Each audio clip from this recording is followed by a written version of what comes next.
উমর হলো অর্ধ পৃথিবীর খলিফা। এই বাংলাদেশের মতন ৯৬টা দেশের খলিফা। আমাকে বাংলাদেশের মতন কয়টা? ৯৬টা দেশের খলিফাকে তুমি দুই পাহাড়ের মাঝখানে খুঁজতেছ। উমরকে যদি পাইতে চাও তাহলে বঙ্গভবনে যাও, গণভবনে যাও, ৩২ নম্বরে যাও। উমরকে যদি পাওয়ার চাও, তুমি দুই পাহাড়ের মাঝখানে খুঁজতেছ উমরকে উর্দুম্বা নাকি? মেয়েটা বলে পথিক রে, আল্লাহর কোরআন দিয়ে আমিলুস সলিহা, যখন নেক আমল চালু হবে তখন নেতা খোঁজা লাগবে না, বরং নেতারাই দুঃখী মানুষকে খুঁজে বেড়াবে। আমার ইমান বলতেছে আজকে ৬ দিন হলে উমরকে খুঁজতেছি, আর ১-৮ দিনের ভিতরে আমি হযরত ওমরকে পেয়ে যাব। আল্লাহর কোরআন দিয়ে যখন বাংলাদেশ চলবে তখন নেতা খোঁজা লাগবে, নেতারাই দুঃখী মানুষকে খুঁজে বেড়াবে। এই বাংলাদেশ যখন আল্লাহর কোরআন দিয়ে আমিলুস সলিহা নেক আমল চালু হবে, তখন কোনো গরিব মানুষ ধনীর বাড়ি যাওয়া লাগবে না, ধনীরাই গরিবের দরজায় দরজায় ঘুরবে। কথা ঠিক না? আল্লাহর কোরআন দিয়ে যদি বাংলাদেশ চলে তাহলে বাংলাদেশের মসজিদ তৈরি করার জন্য ভিক্ষা করা লাগবে না, প্রাইমারি তৈরি করার জন্য ভিক্ষা করা লাগবে। কথা ঠিক না? যখনই নবীর নাম উচ্চারণ করে, একটা হাদিস শোনেন, আল্লাহ বলেছেন আমার নবীর নাম উচ্চারণ করার পরে যে সংক্ষিপ্ত দরুদ পড়ে না সে ধ্বংস হয়ে যায়। যেরকম কি হয়ে যায়? আচ্ছা, এই দোয়া আল্লাহ করছে, আমিন কইছে কয়জন জানেন? একজন হচ্ছেন জিবরাইল, আর একজন বলছেন আমাদের নবী। আল্লাহ ধ্বংসের দোয়া করছে আর নবী আর জিবরাইল আমিন কইছে। এখন বলেন এই দোয়া কত % কবুল হবে? তাহলে নবীর নাম উচ্চারণ করার পরে, বক্তা বলার পরে আপনারা কোন আপন ইচ্ছায় জবান খুলে বলতে হবে, মনে মনে দরুদ পড়লে হবে না, কারণ দরুদ শুনবে ফেরেশতারা, নবীর রওজায় পৌঁছায় দিবে। জোরে কোন কথা ঠিক কিনা? আর মনে মনে করলে তো ফেরেশতারা শুনবে না, তাহলে রওজায় যাবে কি হবে?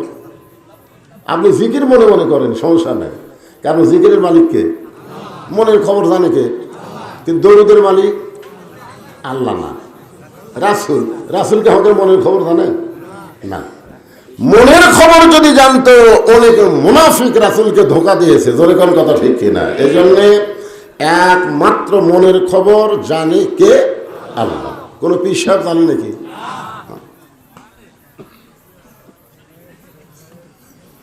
তাহলে কি বলতেছিলাম, আল্লাহ যখন হাকিম হয়ে আমাদেরকে আসামি বানায় বিচার শুরু করবেন, ওই সময় আমাদের নবী আমাদের পক্ষে উকিল হয়ে, ব্যারিস্টার হয়ে আমাদেরকে সুপারিশ করে জান্নাতে পৌঁছায় দিবে। বুখারী শরীফের হাদিসে উল্লেখ করা হয়েছে যে আমার যতক্ষণ একটা উম্মত, এই যে কোটি কোটি আমরা উম্মত, রাসূল বলেছেন যতক্ষণ একজন উম্মত জান্নাতের ভিতরে না ঢুকবে আমি রাসূল ততক্ষণ জান্নাতে ঢুকবো না। এত বড় কথা কোন নবী কবার পারছে? ফেরেশতা জিবরাইল যখন বললেন ইয়া রাসূলুল্লাহ, লাইলাতুল মিরাজে জান্নাতের মধ্যে আল্লাহ ঢোকার সুযোগ দিল, আপনি যদি বার না হন আল্লাহ আপনাকে বার করে দিবে না। কারণ জান্নাতের শর্ত হলো সালামুন আলাইকুম তিবতুম ফাদখুলুহা খালিদিন। কেউ যদি একবার জান্নাতে প্রবেশ করে তাকে চিরস্থায়ীভাবে আল্লাহ জান্নাতে থাকার ব্যবস্থা করে দেয়। তো আপনি নবী যদি বার না হন আল্লাহ আপনাকে বার করে দেবে না। খামাখা দুনিয়ার যে কি করবেন, আপনার খালি কষ্ট আর কষ্ট। আপনার বলেন তো আমাদের নবী দুনিয়াতে শান্তিতে ছিল না কষ্টে ছিল?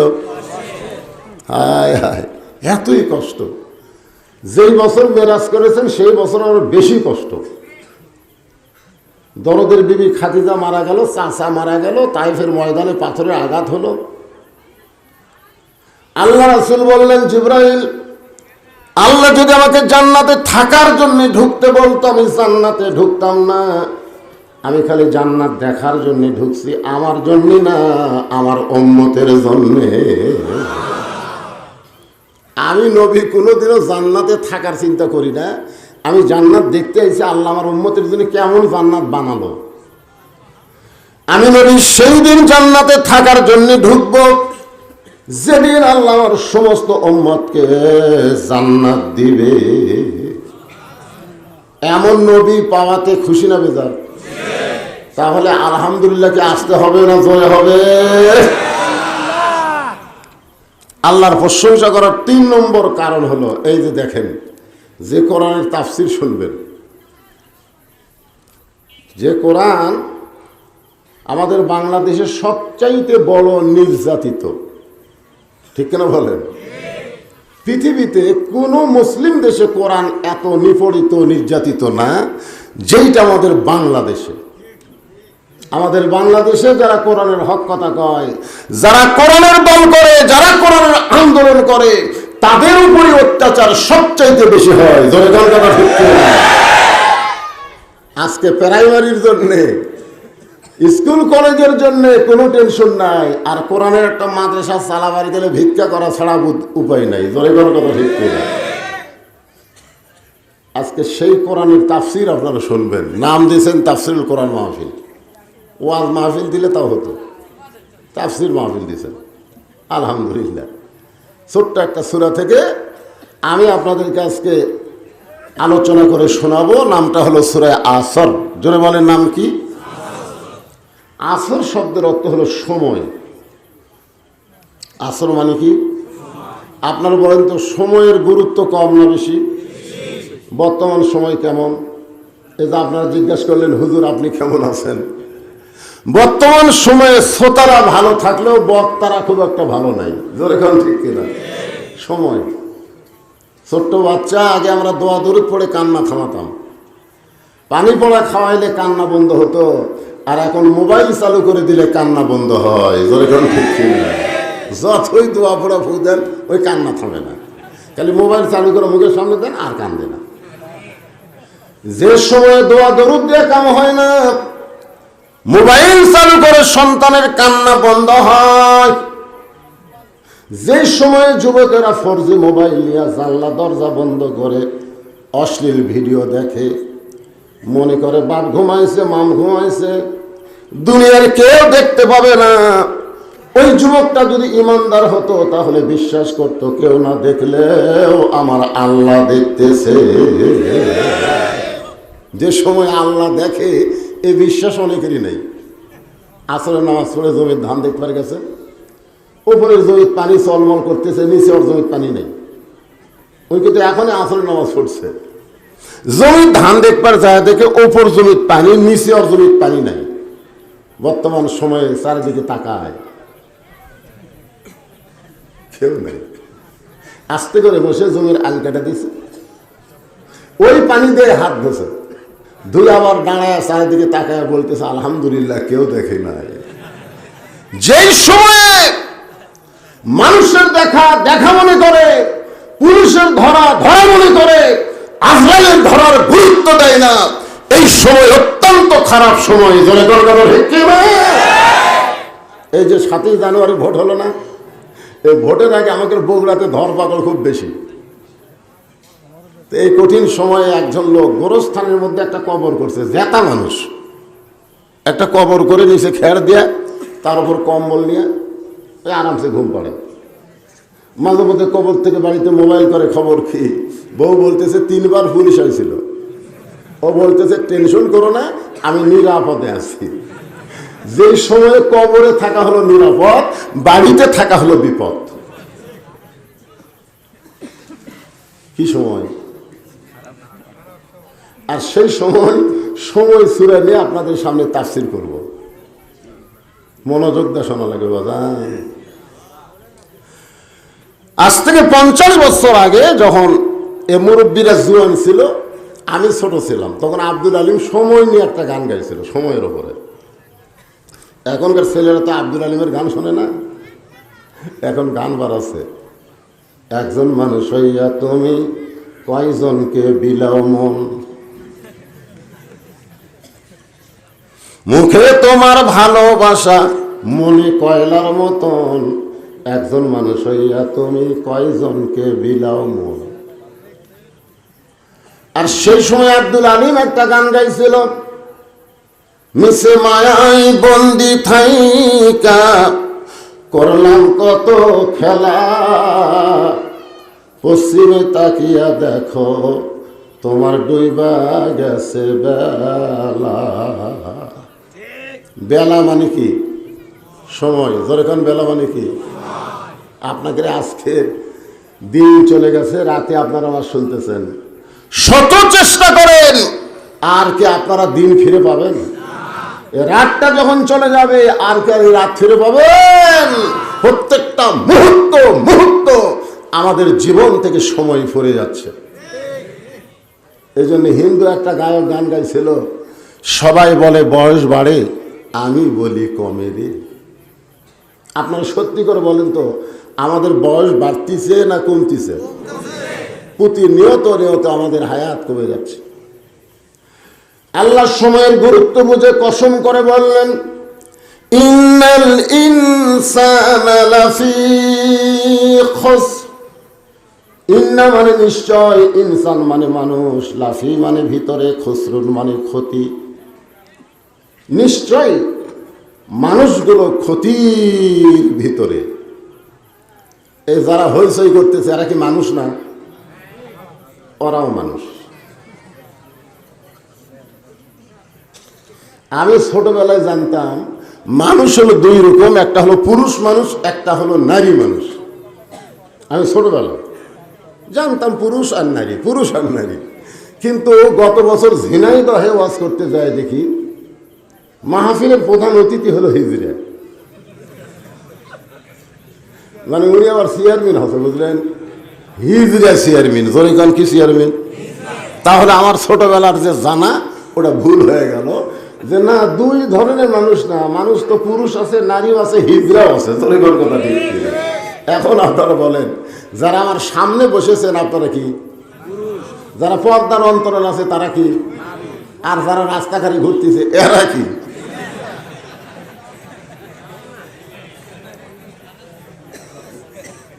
আসলে যারা হিজড়া হবে তাদের উপরেও শান্তি নেই, তলেও শান্তি নেই। বলে ভালো কথা ঠিক। এরা হিজড়াকের উপরে শান্তি আছে, তলে শুয়ে শান্তি আছে? পুরুষ হও উপরে থাকো, নারী হও নিচে শো। জোরে ঘর কথা ঠিক কিনা? কিন্তু হিজড়া হও না। আমি বলবো যারা কোরআনের মাহফিল আইছেন, নারী হলে পর্দায় যান, পুরুষ হলে সামনে বসেন, রাস্তায় ঘুর ঘুর করেন না। এতদিন পরে আইছি কি খালি মোবাইল ওয়াজ শুনলে হবে? আজকে ডাইরেক্ট মাল ডাক চেনা লাগবে। জোরে কোন কথা ঠিক না? একটু মনোযোগ দিয়ে শুনতে হবে। আল্লাহ বললেন নিশ্চয় মানুষগুলো ক্ষতির ভিতরে। অথচ আমরা সারা জীবন একটা গজল গাই, সে গজলটা হলো আদর করে মানুষ আল্লাহ বানায়া কেমনে দিবেন ক্ষতির মধ্যে ফেলিয়া। শোনেননি গজল? আপনারা বলেন তো, এই মানুষের কথা বলতে যায় আল্লাহ 4টা শপথ করছে। আমরা যখন কোনো গুরুত্বপূর্ণ কথা কাউকে বিশ্বাস করাবার চাই, তার আগে আমরা শপথ করি না? আল্লাহর শপথ করে বলতেছি, আল্লাহর শপথ করে বলতেছি। তখন লোকজন বলবে না রে মিথ্যা কয় না। শপথ যখন করছে, আল্লাহ তাআলা 4টা শপথ করলেন। 1 নম্বর শপথ হলো আত-তিন, 2 নম্বর শপথ হলো আজ-জাইতুন, 3 নম্বর শপথ হলো তুরি সিনিন, 4 নম্বর শপথ হলো ওয়াহাজাল বালাদিল আমিন।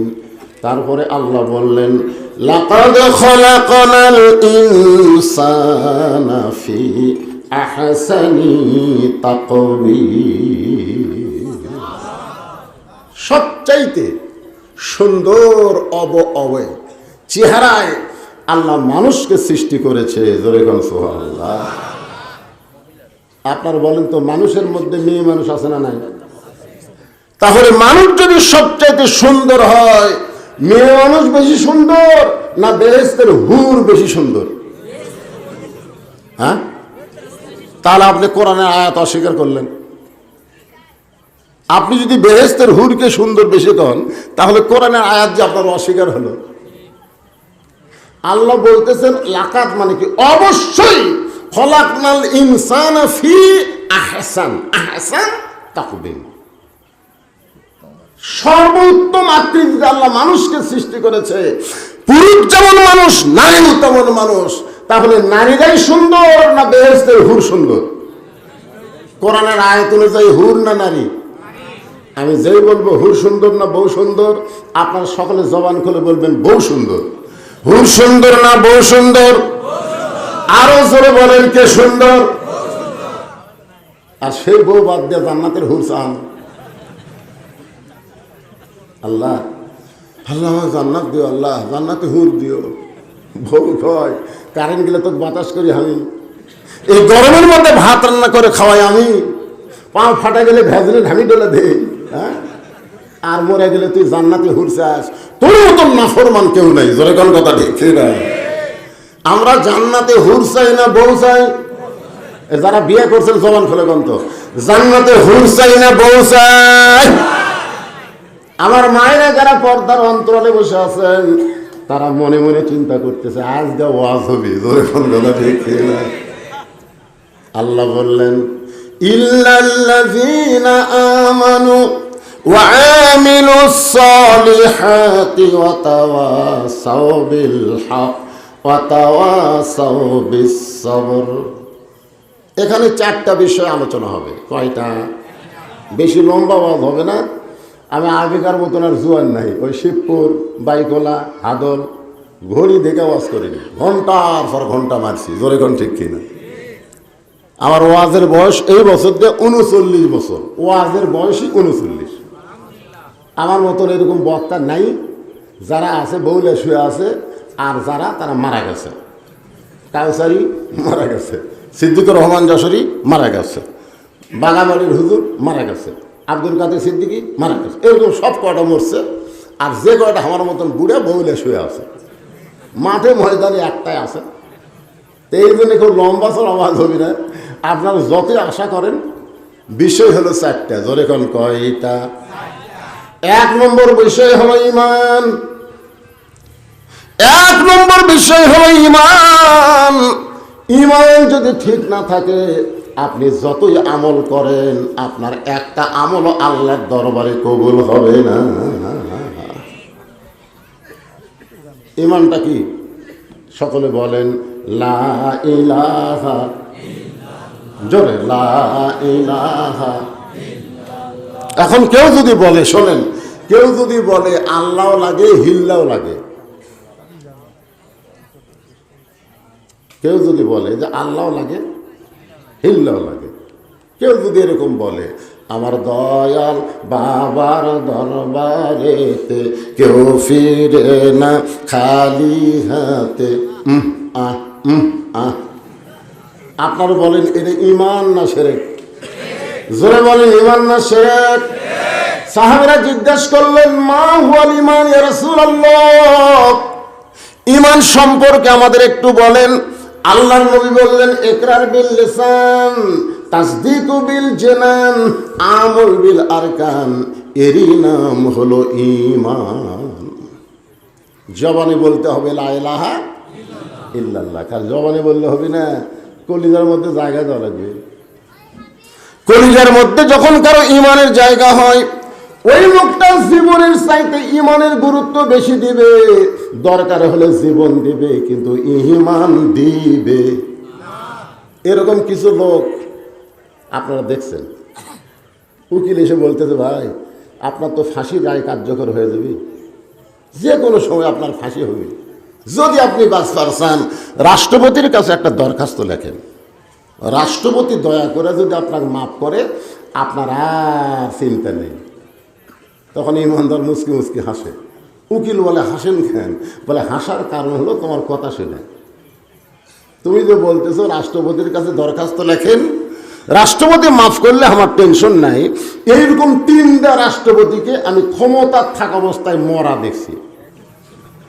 একটা হলো বঙ্গবন্ধু শেখ মুজিবুর রহমান, একটা হলো জিয়াউর রহমান, একটা হলো জিল্লুর রহমান। যারা নিজেরাই মরে যায়, তাদের কাছে কোনো ইমানদার জীবন ভিক্ষা চায় না।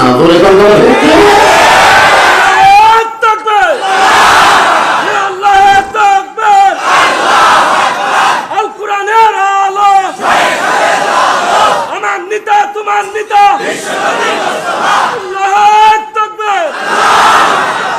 তখন উকিল বলতেছে আপনার ফাঁসি হবে।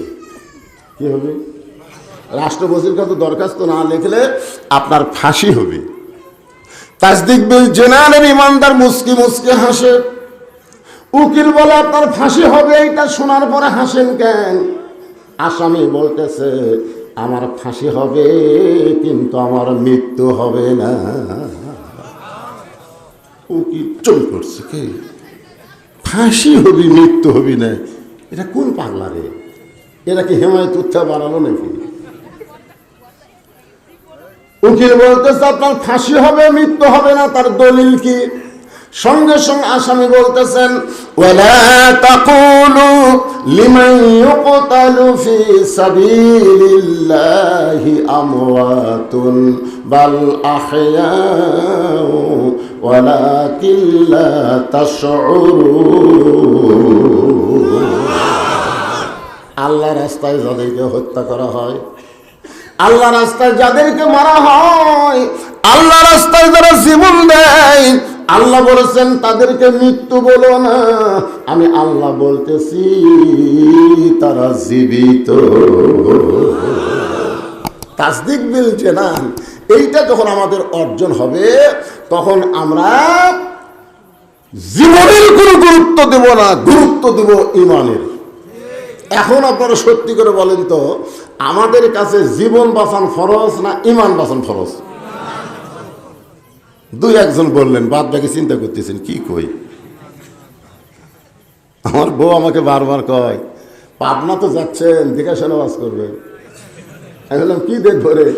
বলে পুলিশের গাড়ি র্যাবের গাড়ি বর্তমান সরকারের কোনো ক্যাডার যদি মঞ্চে থাকে তেল তেল বাস করবে। আমি বললাম কেন? বলে যদি পুলিশ ধরে। আমি বইয়ের কপালে চুমা দিয়ে বললাম পুলিশ ধরার চিন্তা করিস, আজরাইল ধরার কথা তো একবারও কোস না। কারণ কাউসারিকে পুলিশ ধরেনি, আজরাইল ধরিছে, বাড়িতে সর পারেনি। এ পর্যন্ত আমাকে 9 বার পুলিশ ধরছে, সব বাড়ি ছেড়ে দিছে, কিন্তু আজরাইল যদি একবার ধরে ছাড়বি? তাহলে আমরা বক্তারা পুলিশ ধরার টেনশন করি না, আমরা আজরাইল ধরার চিন্তা করি। তাসদিক বিল জেনান যখন কলিজার মধ্যে এসে যাবে, ওই ব্যক্তি পুলিশ ধরার টেনশন করবে না, আজরাইল ধরার আগে ইমানের সাথে ধরা দিবে। ধরে কোন কথা ঠিক কিনা? তাহলে 1 নম্বর হলো ইকরার বিল লিসান, 2 নম্বর তাসদিক বিল জেনান, 3 নম্বর আমল বিল আরকান। ইমান অনুযায়ী আমল করা লাগবে। এখন আপনারা বলেন তো, ইমান অনুযায়ী আমল করবার গেলে পীর সাহেবের কথা মতো আমল করলে হবে? বাবার কথা মতো? কার কথা মতো? এই যে কোরআনের তাফসীর শুনবেন, এ কোরআন কি খালি বাণী? আল্লাহ কোরআনকে লক্ষ্য করে বললেন ওয়ানুনাজ্জিলু মিনাল কুরআনি মা হুয়া শিফাউ ওয়া রাহমাতুল লিল মুমিনিন। আসলে আল্লাহু আকবার সবাই কয় না, বুঝলেন? আমাদের বাংলাদেশে বড় বড় দল আছে, এই দলের মধ্যে কিন্তু আল্লাহু আকবার স্লোগান নেই। আছে যেটা বড় বড় দল, কোনো কর্মী ভুল করে যদি আল্লাহু আকবার কয়, ওর ঘাট ধরে বাইর করে দিবি, এটা তো হামাকের স্লোগান নয়। তা আমি মাহফিলে গিয়ে কোরআন শরীফ তেলাওয়াত করার পরে যখন আল্লাহু আকবার উচ্চারণ কম হয়, তখন বুঝি এই এলাকাতে এই বড় দলের লোক বেশি।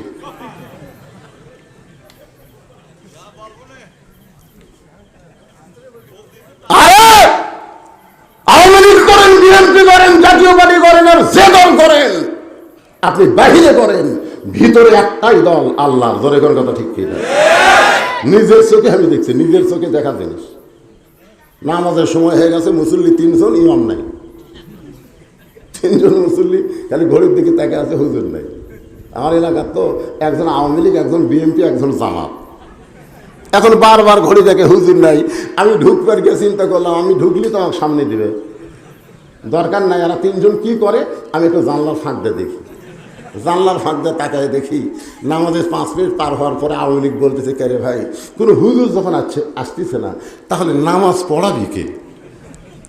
জামাত ইসলাম বলতেছে, আপনার দল ক্ষমতা আছে, আপনি সামনে যান। আওয়ামী লীগ বলতেছে, আমি মাঝে মধ্যে পড়ি রে, পড়াবার পারি না, ওই জায়গাতে আমি জীবনও যাই। বিএনপি বলতেছে, আমি আকামত দিবার পারি, সামনে যাবার পারি না। তখন বলতেছে, ভাই তাহলে সামনে কে যাবে? আওয়ামী লীগ বলে, তুই যা। তো বলে, আমি জামাত করি। ভাই, আরে পাগল, আমি আওয়ামী লীগ, ওই বিএনপি, তুই জামাত, এটা হলো বাহিরের কথা।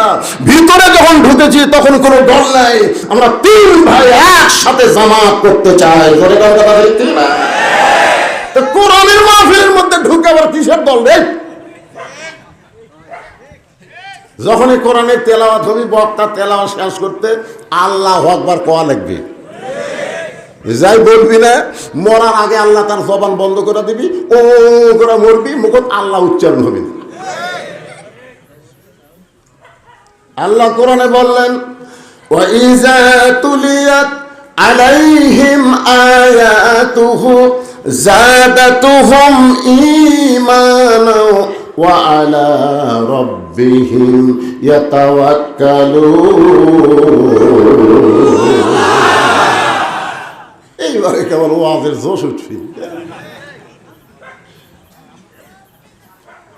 হ্যাঁ, আমি নিয়ত করছিলাম 10টার দিকে হাত তুলে দিই, বুঝলেন? আমি 12টা পর্যন্ত একটা নামাজ করবো, কিন্তু এরা ওয়া করতে করতে 10:30টায় টেবিলে আসলো। ওয়াজ শুরু না করতেই 11:30 বাজতেছে। তা আপনারা যদি হুহা না করেন তাহলে তো ঘুম ধরি হয়। একটু মনোযোগ দিয়ে শুনবেন, বিষয়টা হলো আমল বিল আরকান। ইমান অনুযায়ী আমল করতে গেলে আল্লাহর কোরআনের কোনো বিকল্প পথ আছে? এই কোরআন অনুযায়ী যদি আমল করতে চান, ওয়া আমিলুস সলিহা, সূরা আসরের 2 নম্বর বিষয় হলো ওয়া আমিলুস সলিহা, নেক আমল করা লাগবে। নেক আমল করতে গেলে সুন্দর একটা পরিবেশ লাগবে। সব পরিবেশে নেক আমল করা যাবে না। বর্তমানে বাংলাদেশে যেই পরিবেশ চলতেছে, এই পরিবেশে আপনি নেক আমল করতে পারবেন, কিন্তু আমলটা বেশিক্ষণ ধরে রাখবার পারবেন না। করবেন ঠিকই, কিন্তু থাকবি না। আপনি এশার নামাজ বাড়ি মসজিদে পড়ছেন, আল্লাহ সামনে কাতার আপনি নামাজ পড়ছেন পরে এশার নামাজ, কিন্তু বাড়ির মধ্যে ঢুকে দেখেন আপনার বউ স্টার জলসার জি বাংলা দেখতেছে। আপনি কত সুন্দর আমল করলেন, সামনে কাতারে নামাজ পড়লেন, কিন্তু বাড়ির মধ্যে ঢুকে দেখেন আপনার বউ ভারতের চ্যানেল স্টার জলসা জি বাংলা দেখতেছে। আর এই নাটক দেখার কারণে হিন্দুদের পূজার বাদ্য লুলু লুলু করে বাঁচতেছে। তোর কোন কথা ঠিক না? তা আমল তো আপনি করলেন, কিন্তু ধরে রাখলেন কতক্ষণ? বর্তমানে বাংলাদেশে নেক আমল হচ্ছে, কিন্তু নেক আমল ধরে রাখা যাচ্ছে না। নেক আমল ধরে রাখতে গেলে এই পরিবেশে সম্ভব না। এমন একটা পরিবেশ লাগবে, সেই পরিবেশ নিয়ে আপনাদের সামনে কথা বলতেছি। মানুষটার নাম হলো হযরত ওমর। ধরে বলেন, নাম কি? নেক আমলের পরিবেশে ছদ্মবেশে মদিনার অলিগলি ঘুরতেছে নেক আমল দেখার জন্যে। হঠাৎ হযরত ওমর দেখতে পায় 2 পাহাড়ের মাঝখানে একটা গিরিপথ। ওই গিরিপথের ভিতরে একটা সুন্দরী মেয়ে ধীর গতিতে হেঁটে হেঁটে চলতেছে। ওমর ফারুক লক্ষ্য করে দেখে মেয়েটার সামনেও কোনো মানুষ নাই, পিছনেও কোনো মানুষ নাই। ওমর ফারুক চিন্তায় পড়ে গেলেন, এত সুন্দরী একটা মেয়ে একা একা হাঁটতেছে, তার সামনেও মানুষ নাই, পিছনেও মানুষ নাই। এই মেয়েটা সম্পর্কে আমার একটু জানা দরকার। নেক আমল সম্পর্কে জানতে গিয়া ওমর ফারুক জিজ্ঞাসা করলেন, মা তুমি একা একা চলতেছ এই 2 পাহাড়ের মাঝখানের গোপন পথ দিয়া, তোমার সামনেও মানুষ নাই, পেছনেও মানুষ নাই, তোমার অন্তরে কি কোনো ভয় ডর লাগতেছে না? মেয়েটা বলে, পথিক তুমি হযরত ওমরকে চেনো? সাল্লাল্লাহু আলাইহি। মেয়েটা কাকে বলতেছে? মেয়েটা হযরত ওমরকে বলতেছে, পথিক তুমি হযরত ওমরকে চিনো? ওমর যেদিন থেকে আল্লাহর কোরআন দিয়ে রাষ্ট্র চলায় সেদিন থেকে নেক আমল করতে মানুষের অন্তরে আর কোনো ভয় ডর থাকবে না। প্রতিক্রিয়া শোনো, কোরআন দিয়ে যখন রাষ্ট্র চলবে তখন একটা মেয়ে পৃথিবীর এক প্রান্ত থেকে আর এক প্রান্তে যাবে, তার কলিজার মধ্যে কেবলমাত্র তাসদিক বিল জেনান, একমাত্র আল্লাহ ছাড়া অন্য কারো ভয় থাকবে না। আল্লাহর কোরআন দিয়ে যখন বাংলাদেশ চলবে তখন আপনার দামি জুতা নিয়ে মসজিদের মধ্যে ঢোকা লাগবে, জোরেগান লাগবে না? চা খাবে, চা খাবে। আজকে 2000 টাকার জুতা নিয়ে মডেল মসজিদ, জোরেগান কি মসজিদ! এক নেতা বলতে, হুজুর আমাদের প্রধানমন্ত্রী 564টা মডেল মসজিদ বানাচ্ছে, আপনার একটা হুজুরও প্রধানমন্ত্রীর প্রশংসা করেন না, তার মানে? আমি নেতাকে বললাম, নেতা প্রধানমন্ত্রী 564 না 5 লক্ষ মসজিদ বানালেও কোনো লাভ নেই। নেতা তো আমার উপর সেই গরম যে 5 লক্ষ মসজিদ বানায় লাভ নাই। কেন? মসজিদ বানায় কি হবে রে? মসজিদের মধ্যে যদি নামাজ না হয় সেই মসজিদ থেকে কোনো লাভ হবে না। জোরে কোনো কথা ঠিক কি না? মসজিদ বানানোর আগে মসজিদে মুসল্লি বাড়ানোর আইন পাস করা লাগবে। এসার খবর কি? ভাঙ্গা চুলা বুড়ে তুলে।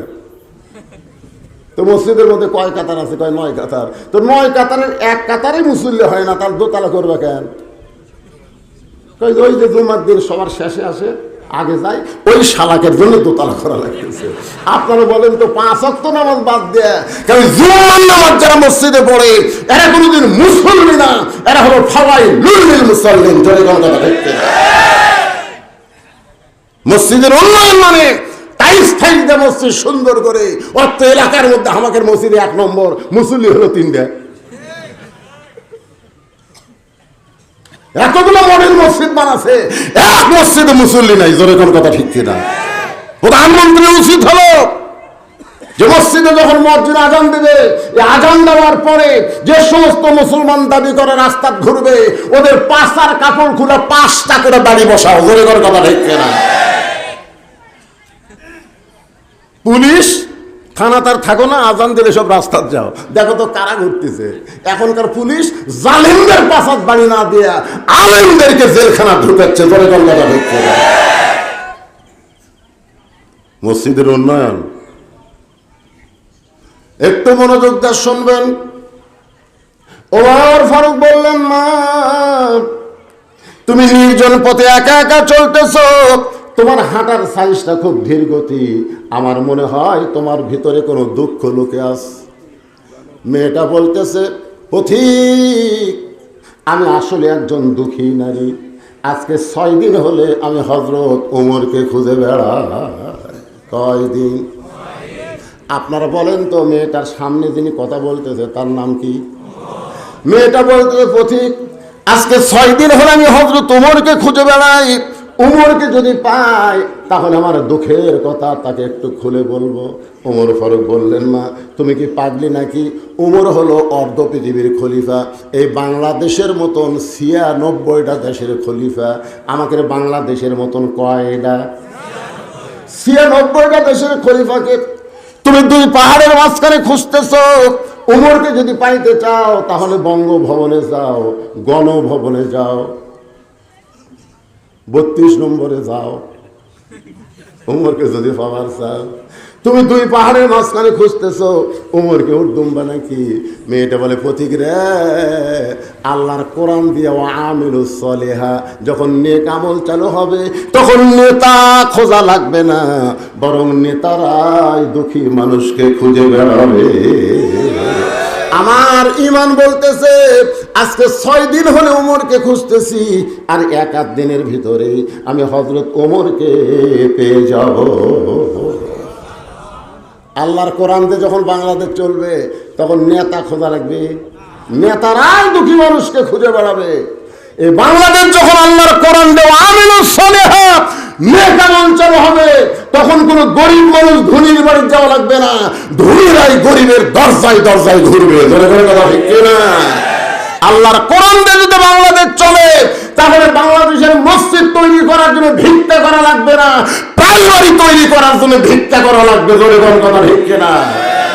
একদম বাগডম ঘোরাডম সাজে ঢাক ঢালক ঝাঁদের মাঝে এই শালা মিথ্যা শিক্ষা দেওয়ার জন্য 3 তালা।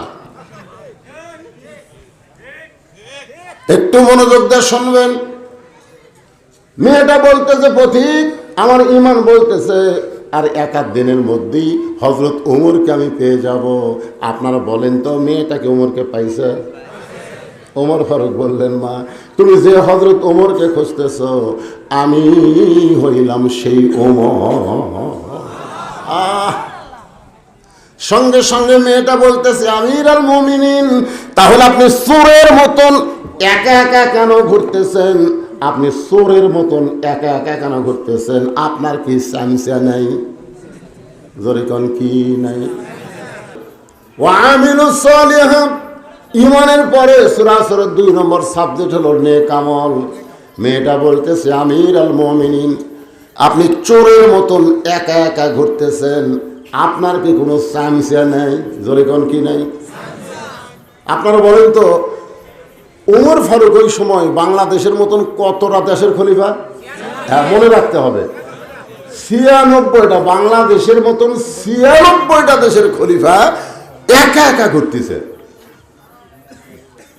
হযরত ওমর চোখের পানি বের করে বললেন মা চামচা পালার পয়সা কোথায় পাবো? একটা চামচা পালবার গেলে পয়সা খরচ হয়, যখন হয় কি হয় না? আপনার বলেন তো নেতার পেছনে যারা ঘোরে এরা কি এমনি এমনি ঘোরে নাকি? জুমার দিনে হযরত ওমর খুতবা দিচ্ছেন, মসজিদে নববীতে খুতবা দিচ্ছেন, হাজার হাজার সাহাবীরা ওমর ফারুকের খুতবা শুনতেছেন। এমন সময় মাঝখান থেকে একজন দাঁড়িয়ে বলে আমিরুল মুমিনিন আপনার খুতবা শুনবো না। সবাই চুপ হয়ে গেল। কত বড় সাহস! অর্ধ পৃথিবীর খলিফাকে বলতেছে আপনার খুতবা মানে কি? বক্তব্য। খুতবা মানে ভাষণ। আপনার ভাষণ শুনবো না। ওমর ফারুক বললেন ভাই আমার অপরাধ কি? কোন অপরাধে আমার ভাষণ তুমি শুনবা না? সাহাবী বলতেছে আমাদেরকে খাটো পাঞ্জাবি দিয়ে আপনি লম্বা জুব্বা পরে খুতবা দিচ্ছেন, আমাদেরকে বাইতুল মাল থেকে খাটো খাটো পাঞ্জাবি দিয়ে আর আপনি এত বড় লম্বা জুব্বা পরে খুতবা দিচ্ছেন। যতক্ষণ লম্বা জুব্বার কাহিনী না বলবেন ততক্ষণ আপনার ওয়াজ আমরা শুনব। ওমর ফারুকের চোখ দিয়ে দর দর করে পানি পড়তেছে। হাজার হাজার মুসল্লির মধ্যে একজন ওমর ফারুকের পক্ষে কথা বলতেছে না। এমন সময় আব্দুল্লাহ ইবনে ওমর 6 লক্ষ হাদিসের হাফেজ, 30 পারা কোরআনের হাফেজ, সুবহানাল্লাহ কোন নেতার ছেলে কিসের হাফেজ? হাদিসের হাফেজ। আরে কোরআনের হাফেজ তো অনেকে আছে। 6 লক্ষ হাদিসের হাফেজ, 30 পারা কোরআনের হাফেজ। আব্দুল্লাহ বাবার পাশে দাঁড়ায় বলে রে নবীর সাহাবীরা তোমরা খাটো পাঞ্জাবি হলেও তো নতুন কাপড় পরে নামাজ পড়তেছ, কিন্তু আমার দিকে তাকায় দেখো আমার পরনে নতুন কোনো কাপড় নাই। ওসমান গনি বলে আব্দুল্লাহ আজকে জুমার দিনে সবার পরনে নতুন, অথচ তুমি পুরাতন কাপড় পরে কেন নামাজ পড়তে আইছ? সঙ্গে সঙ্গে আব্দুল্লাহ বলতেছ আমি নতুন কাপড় পরতে চাইছিলাম কিন্তু আমার ভাগ্যে নাই। সমস্ত সাহাবীরা বলে আব্দুল্লাহ নতুন কাপড় কি বাইতুল মাল থেকে তোমার ভাগে যায় নাই? তুমি সেই নতুন কাপড় না পরে পুরাতন কাপড় কেন পরলে? আব্দুল্লাহ বলতেছে আমি যদি নতুন কাপড় পরতাম তাহলে আমার বাবার জুব্বা লম্বা হতো না। সুবহানাল্লাহ কোন? আব্দুল্লাহ বলতেছে দুনিয়ার সবাই যখন ঘুমায় গেছে এমন সময় আমার বাবা চুপি চুপি আমার ঘরের দরজায়, ভাইজান যুবকের একটু মনোযোগ দিয়ে শোনেন, আমার বাবা আমার ঘরের দরজায় এসে ডাক দিচ্ছে আব্দুল্লাহ আব্দুল্লাহ রে একটু দরজা খোল। আমি আব্দুল্লাহ ঘুম থেকে চেতন পেয়ে দরজা খুলে দেখি বাবার হাতে একটা পাঞ্জাবি। আমি খুশি হয়ে বললাম বাবা বাইতুল মাল থেকে আমার একটা পাঞ্জাবি দিল, আপনি রাতের বেলা আর একটা পাঞ্জাবি দিয়ে বেড়াইছেন, নেতার বেটা হওয়াতে আমার লাভ আছে। বাইতুল মাল থেকে একটা কি দিছে? গভীর রাত্রে আর একটা পাঞ্জাবি দিবে রাইছেন, সঙ্গে সঙ্গে ওমর ফারুক আল্লাহর কোরআন থেকে একটা আয়াত তেলাওয়াত করলেন। যারা কোরআন বোঝেন তারা একটু মনোযোগ দিয়ে শোনেন। আয়াতটা হলো, ইন্নাল্লাহা ইয়ামুরুকুম আন তুআদ্দুল আমানাতি ইলা আহলিহা ওয়া ইযা হাকামতুম বাইনান নাস আন তাহকুমু বিল আদল। সুবহানাল্লাহ বলেন। 6 বছর ধরে আম বাগান চাষ করেছে, আম বাগান। জ্যৈষ্ঠ মাসে গেছে, দেখছে আম পাকছে কিনা, যা দেখে গাছের ডালে বসে এক ছোট্ট বাচ্চা আম পাড়তেছে আর ব্যাগ ভরাচ্ছে। বাগানের মালিক কয়, আমি খাইনি, আমার পরিবারের কেউ খাই নাই, আর তুই আমার গাছে চড়ে আম পাড়তেছিস, তোর বাপকে গিয়ে বিচার দিব রে, এই তোর বাপক যা বিচার দিব। ছেলে খালি মুসকি মুসকি হাসে। বাগানের মালিক বলে, হাসিস কেন? বলে, হাসার কারণ হলো আমার বাবাও তো আর এক গাছে চড়ছে, আপনি বাবা কোথায় যা বিচার দেবেন? বাগানের মালিক গাছের নিচে বসে কান্দে রেখে, আল্লাহ বিচার দেব কার কাছে? বেটাও চোর, বাপও চোর। আজকে আমাদের বাংলাদেশের অবস্থা চাই, বিচার দেওয়ার জায়গা নেই। জোরে কোন কথা ঠিক কিনা? আয়াতটা খেয়াল করছে, ইন্নাল্লাহা ইয়ামুরুকুম আন তুআদ্দুল আমানাতি ইলা আহলিহা ওয়া ইযা হাকামতুম বাইনান নাস আন তাহকুমু বিল আদল। আব্দুল্লাহ, একটা পাঞ্জাবি পাইছিস বাজান, আর একটা দিবার আইছি। কোন আল্লাহর কোরআনের আইন যখন চালু থাকে, এই বিশ্বাস তোর মনে কেমনে আসলো? ওয়া আমিলুস সালিহাত, শুনে নে, এইটা আমার ভাগে পড়েছে। এত খাটো পাঞ্জাবি পরে আমি খুতবা কেমনে দিব? তাই গভীর রাত্রে আইছি, তোর পাঞ্জাবিটা আমাকে একটু দান করে দে বাবা। আমি তোরটা আমারটা মিলে একটু লম্বা জুব্বা বানাবার চাই।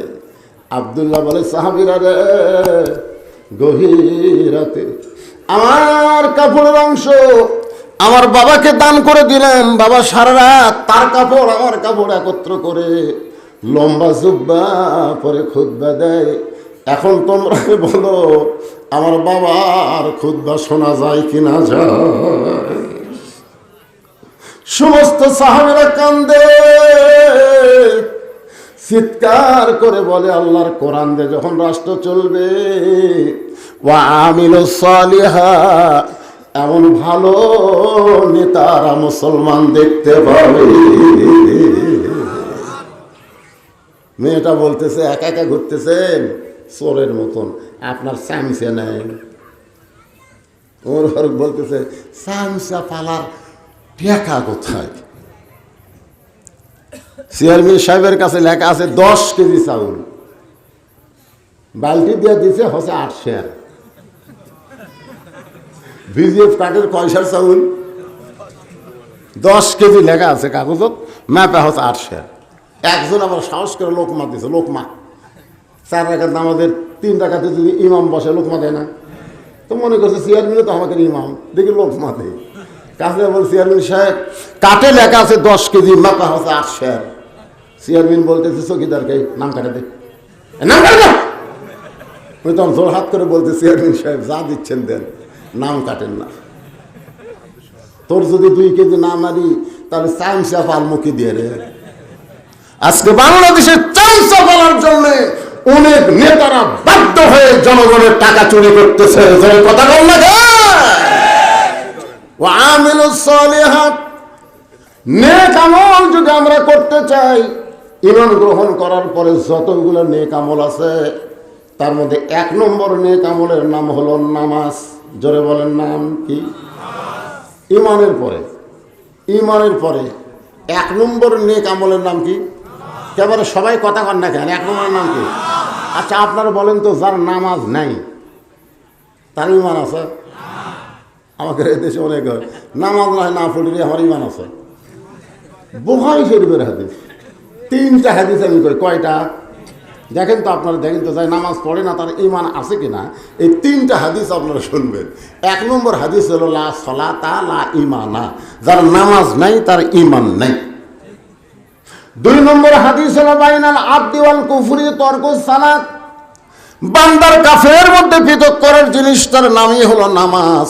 যে নামাজ পড়ে সে বান্দা, যে নামাজ না পড়ে সে হলো কাফের। আর একটা কব, কঠিন হাদিস ভাই রে, আয় হায়, মান তারাকা সালাত মুতাম্মিদান ফাকাদ কাফারা। 5 ওয়াক্ত নয় রে, 1 ওয়াক্ত নামাজ যদি কেউ বাদ দেয় অবশ্যই সে কাফের হয়ে যায়, 1 ওয়াক্ত বাদ দিলে। একজন আমাকে বলে, হুজুর তাহলে আমি যে 5 ওয়াক্ত পড়ি না, আমি জুম্মা পড়ি, আমাকে আল্লাহ জান্নাত দিবি না? আমি কইলাম লা তাকনা তুমি রহমাতিল্লাহ, আল্লাহ রহমত থেকে নিরাশ হওয়া যাবে না, ঠিক কিনা বলেন? হাসরের ময়দান আল্লাহ বলতেছেন, যারা খালি জুম্মার নামাজ পড়ছো, 5 ওয়াক্ত পড়নি, আমি আল্লাহ দয়া করে তাদেরকে জান্নাত দিলাম, যাও। দয়া করে আমি আল্লাহ তাদেরকে কি দিলাম? তখন ওরা খুশি হয়ে বলবে, কে রে 5 ওয়াক্ত, হ্যাঁ তোরা বসে থাক আর আমরা জান্নাত যাই। এই জুম্মা পার্টি খুশি হয়ে মারবে দৌড়, এক দৌড়ে জান্নাতের কাছে গিয়ে দেখবে দরজাতে একটা তালা। তখন বলবে, আল্লাহ আপনি আমাকে জান্নাত দিলেন কিন্তু দরজার যে তালা। আল্লাহ কাছে চাবি তোর কাছে আসি দেখ। তখন জুম্মা পার্টি পকেট হাতে দেখবি চাবি আছে, জাকিরে চাবি আছে, কিন্তু চাবি যে তালার মধ্যে ঢুকিছে বুঝলেন, কিন্তু ঘরে না, ঢুকিছে ঘরে না, ঢুকিছে ঘরে না। আল্লাহ চাবি তো তালার মধ্যে ঢুকলো কিন্তু ঘরে না। আল্লাহ বলতে, তালার মধ্যে 5টা দাগ আছে রে, তোর চাবির মধ্যে 5টা দাগ থাকা লাগবে, চাবি বের করে দেখতে দাগ আছে। তখন কয় আল্লাহ চাবি তো তেল তেলা দাগ নেই, এই 5টা কিসের দাগ? আল্লাহ বলবেন ফজর যোহর আসর মাগরিব এশা, এই 5 ওয়াক্ত নামাজের দাগ যদি চাবির মধ্যে না থাকে তাহলে চাবি ঢুকবে ঠিকই, ঘুরবে না। জান্নাত দেখে তোরা ফেরত। যারা খালি জুম্মা মারতেছেন তারা জান্নাত দেখতে পারবেন কিন্তু ঢুকতে পারবেন। এখন আপনারা কয় ওয়াক্ত পড়বেন? আল্লাহর বান্দারা নামাজ যদি কেউ আদায় করে, আল্লাহ কোরআনে বলতেছেন, ইন্নাস সালাতা তানহা আনিল ফাহশাই ওয়াল মুনকার, একমাত্র নামাজই পারে মানুষকে যাবতীয় খারাপি থেকে বাঁচায় দিতে। পুরুষ মানুষের জন্য 1 নম্বর হলো নামাজ। জোরে কোন 1 নম্বর কি? ঈমানের পরে 1 নম্বর কি? মেয়ে মানুষের জন্য চিন্তা ভাবনা করে কোন তো, মেয়ে মানুষের জন্য ঈমানের পরে 1 নম্বর কি? কেবারে আসতে কোন কেবারে নামাজ কেউ করছে নামাজ।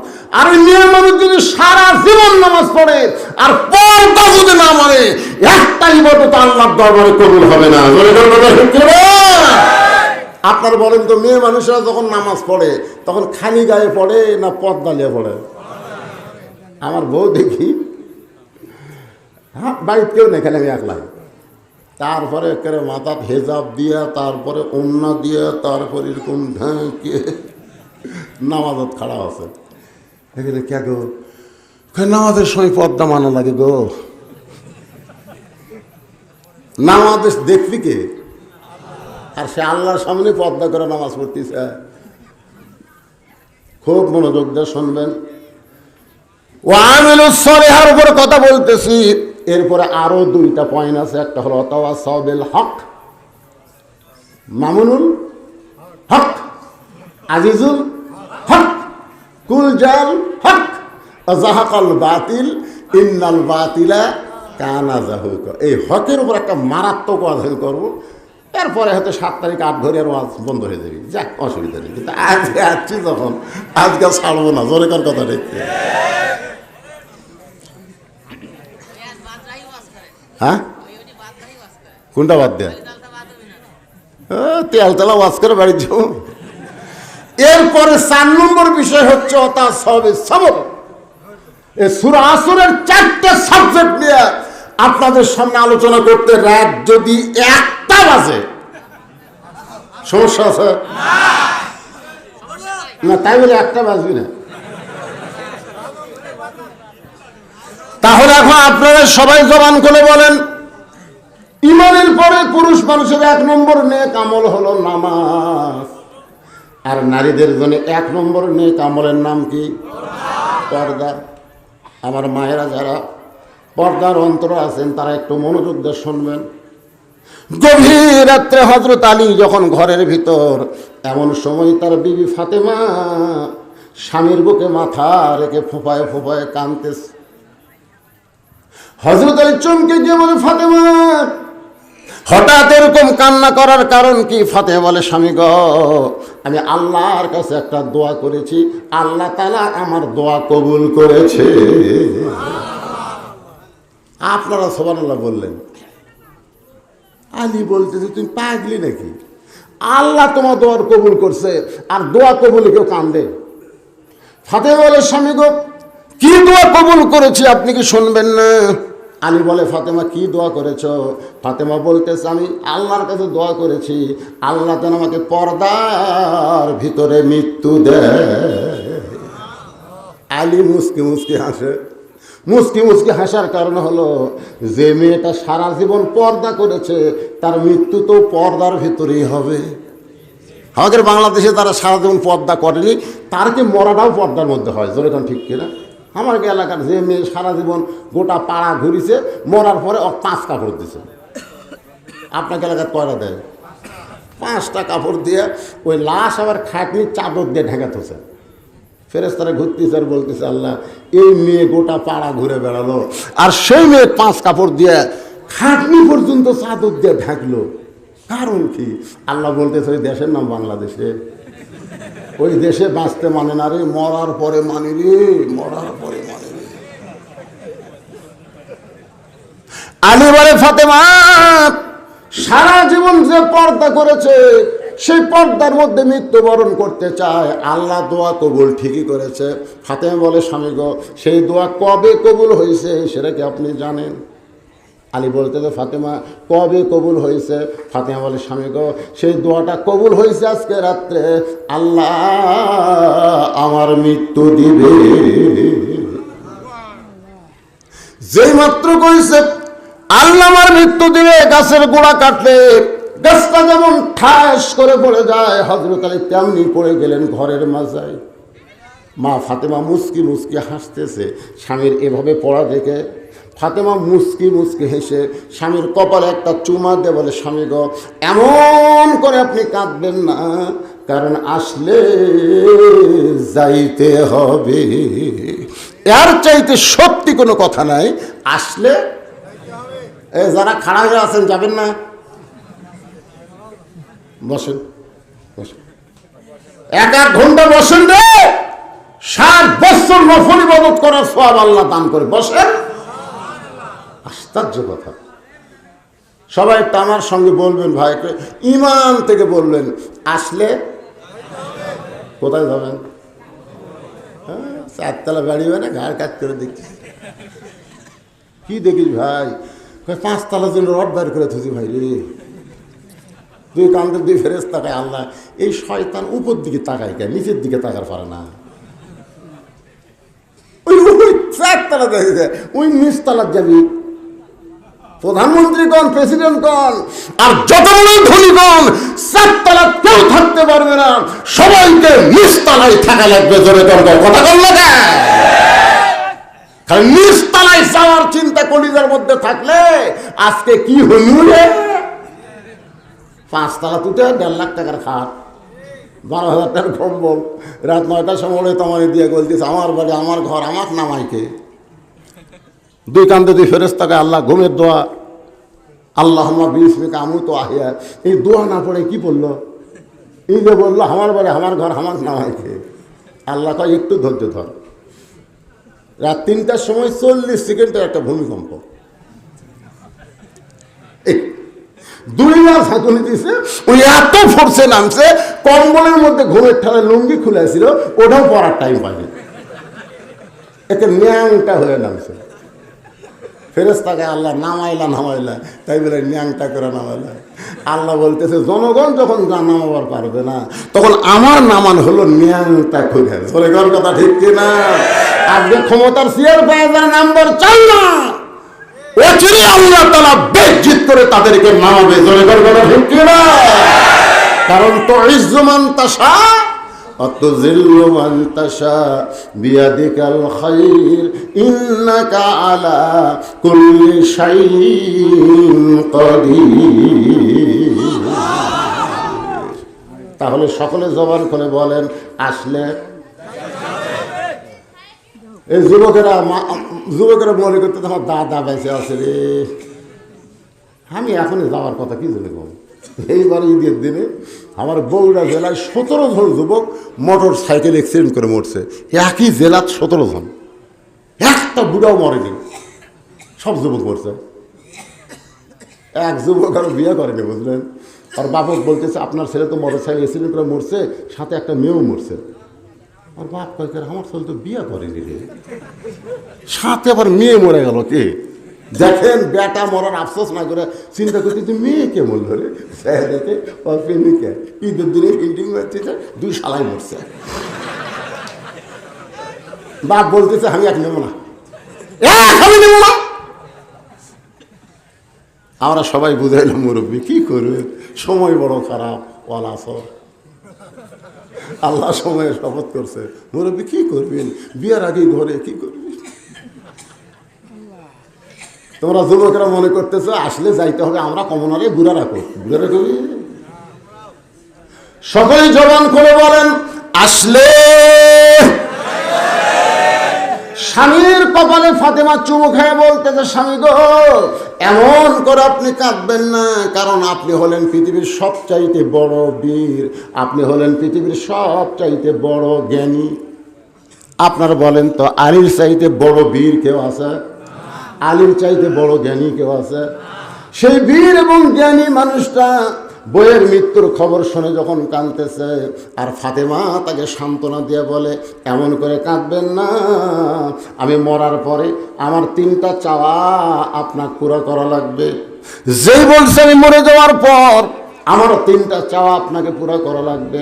আলী বলে ফাতেমা দুনিয়াতে গরিব ছিলাম বলে তুমি কিছুই চাইলা না, আর মরার পরে তুমি কি চাইবা ফাতেমা? আপনার বলেন তো হযরত আলী ধনী ছিল না গরিব ছিল?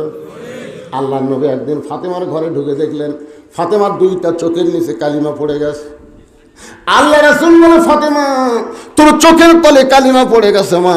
ফাতেমা কান্দার বলে বাবা দুনিয়ার কত ধনী ধনী ছেলেরা আমাকে বিয়ে করতে চাইছিল, আপনি তাদের সঙ্গে বিয়ে না দিয়ে এমন একটা গরিবের সঙ্গে আমার বিয়ে দিয়েছেন বাবা। এই গরিবটা ঠিক মতো সংসার চালাবার পারে না। সঙ্গে সঙ্গে নবী ফাতেমার হাত তার হাতের মধ্যে নিয়ে বললেন 33 বার সুবহানাল্লাহ পড়বি, 33 বার আলহামদুলিল্লাহ পড়বি, আর 34 বার আল্লাহু আকবার জিকির করবি। ফাতেমা এ আলী সাধারণ কোনো মানুষ না, স্বয়ং আল্লাহ তাআলা করেছেন আলীর পক্ষে ঘটকারী। ও ফাতেমা কোনো কথার দ্বারা আচরণের দ্বারা আলীর সঙ্গে বেয়াদবি করবি না। আমি আজকে তোকে বলে গেলাম আল্লাহর পরে কাউকে যদি সেজদা দেওয়ার হুকুম থাকতো আমি তোকে বলতাম আলীর পায়ে সেজদা কর। এই কথার দ্বারা নবী বুঝাইলেন আল্লাহর পরে কাউকে সেজদা দেওয়া যাবে না, কিন্তু মেয়ে মানুষের কাছে আল্লাহর পরে সবচাইতে দামি ওই মহান ব্যক্তি হলো তার স্বামী। আল্লাহর পরে মেয়ে মানুষের কাছে সবচাইতে দামি কে? আপনাকে পক্ষে হচ্ছে না বিপক্ষে হচ্ছে? তো জোরে কর না খান। আল্লাহর পরে বইয়ের কাছে সবচাইতে দামি কে? আরো জোরে জোরে বলেন। বউ যদি নফল নামাজ পড়ে, শোনেন, বউ যদি নফল নামাজ পড়ে আর স্বামী যদি বলে বইয়ের নাম ধরেন শেফালি, শেফালি, আল্লাহ রাসূল বলেছেন নামাজ বাদ দিয়ে স্বামীর উত্তর দেওয়া লাগবে। নামাজ বাদ দিয়ে স্বামীর উত্তর দেওয়া লাগবে। স্বামী যদি বলে শেফালি রাতের বেলা যে ঠান্ডা পড়ে, দিনের বেলা একটু খেলা করি আসো, খেলা বোঝেন না? আমাদের বাংলাদেশে এক নেতা আছে 3 জন মাথা ধরে খেলা করে দেয়, আর 2 হাত দিয়ে ডাকে খেলা হবি খেলা হবি, খেলবার গেলে মাজা থাকা লাগবে। কথা তো এখন স্বামী বলতেছে আসো, শীতের রাত তো গোসল টোসল করা কঠিন, আসো দিনের বেলা একটু খেলা করি গোসলের আগে। বউ বলতেছে আমি রোজা আছি।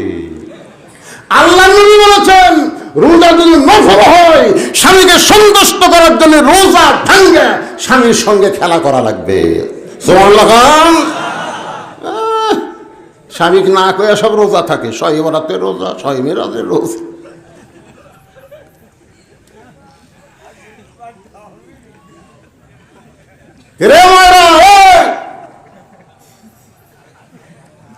একমাত্র ফরজ নামাজ যদি বউ শুরু করে ওই সময় স্বামী যদি বউকে ডাকে, কারণ বউ হয়তো জানে না স্বামী নামাজ পড়তেছে ঘরে, কিন্তু তারপরেও যদি স্বামী ডাকে শেফালি, তখন বউ কি করা লাগবে? আল্লাহ রাসূল বলেছেন আমলে কাশির গলা খাঁকারি দেওয়া লাগবে। আমলে কারি গলা খা স্বামী ডাকতেছে শেফালি, স্বামী কয় কে রে, আমি ডাকতেছি গলা খাঁকারে দেয়, যায় দেখে নামাজ পড়তেছে। শুধু ফরজ নামাজে গলা খাঁকারে দিয়ে স্বামীকে বুঝাতে হবে তোমার বউ ঘরত আছে। আর নফল নামাজ হলে নামাজ বাদ। আল্লাহর পরেই মেয়ে মানুষের কাছে সবচাইতে দামি ওই মহান ব্যক্তি হলো তার স্বামী। আলী কান্দার বলে, ফাতেমা দুনিয়ার জীবনে তুমি কিছুই চাইলা না, আর মরার পরে তুমি কি চাইবা ফাতেমা? ফাতেমা বলে, 1 নম্বর চাওয়া হলো আমি মরে যাওয়ার পর আমার কোনো জানাজার ব্যবস্থা করবেন না। আমি মরে যাওয়ার পর আমার কোনো জানাজার ব্যবস্থা করবেন না। আমার 2 নম্বর চাওয়া হলো রাতের অন্ধকারে আমাকে কবর দেওয়া লাগবে। দিনের বেলায় যদি আমার কবর দেন, তাহলে সারা জীবন পর্দা করে আমার লাভটা কি? আমার কবরের খবর যেন দুনিয়ার কোনো মানুষ না জানে। আমার 3 নম্বর চাওয়া হলো আমার লাশটা খাটনিতে তুলতে পারবেন না, কারণ খাটনি কান্দে নেওয়ার 4 জন পুরুষ আমার দুনিয়াতে নাই। একটা মেয়ে মানুষ মারা গেলে পর পুরুষ তার লাশ কান্দে নেওয়ার পারবে না। ফাতেমা বলতেছে, আমার বাবা যদি দুনিয়াতে থাকতো, মরা মেয়ের লাশের খাটনি বাবা কান্দে নিবার পারতো। আমার হাসান হোসেন যদি বড় হইতো, মায়ের লাশের খাটনি কান্দে নিবার পারতো। কিন্তু 6 মাস আগে আমার বাবা দুনিয়া থেকে বিদায় নিয়েছে। হাসানের বয়স হলো 5 বছর, আর হোসাইন হলো 3.5 বছর। আমার বাচ্চারা আমার খাটনি কান্দে নিবার পারবে না। ওগো আমার স্বামী, আমার ওজন খুব বেশি না, আমার দেহ হালকা পাতলা, আপনি একটু কান্দে করে নিয়ে ওই জান্নাতুল বাকির পূর্ব কোনায় সবুজ রঙের একটা বাতি জ্বলতেছে, ওই বাতি বরাবর আমাকে দাফন করে দিবে। আলী বলে, ফাতেমা তুমি কি পাগলি হলে নাকি? তোমার মৃত্যুর খবর শুনলে হাজার হাজার মানুষ জানাজায় হাজির হবে, হাজার হাজার মানুষ তোমার জন্য দোয়া করবে, তুমি কি দোয়া চাও না? ফাতেমা বলে, স্বামী গো, হাজার হাজার মানুষ যদি দোয়া করে ফাতেমা ভালো, আর আপনি যদি বলেন ফাতেমা ভালো না, ওই হাজার হাজার মানুষের দোয়া দিয়ে ফাতেমার 1 তিল পরিমাণ লাভ হবে না। আর দুনিয়ার তামাম মানুষ যদি বলে ফাতেমা খারাপ, আমি সব করে বললাম এই লুচ্ছা কি তা? আপনার চাওয়া তো ভাই বোন সুন্দর, আপনি আলেম হয়ে কেমন দেখলেন? প্রকৃত মুসলমান একমাত্র নিজের বউ ছাড়া অন্য কারো বউয়ের দিকে তাকানো জায়েজ নাই। কথা বলা আছে, কুল্লিল মুমিনিনা ইয়াগুদ্দু মিন আবসারিহিম। অমুকের বউ সুন্দর, অমুকের বেটি সুন্দর, হায় রে কি রে, পরি রে, পরিমণি রে। মন খারাপ করতেছে? একটু মনোযোগ দিয়ে শুনবেন। আল্লাহর বান্দারা, মা ফাতেমা এই দুনিয়া থেকে বিদায় নিল। হযরত আলী নিজে কবর ঘুরতে পারবে না বলে একজনের কাছে গেল, যার নাম হলো আবু যর গিফারি।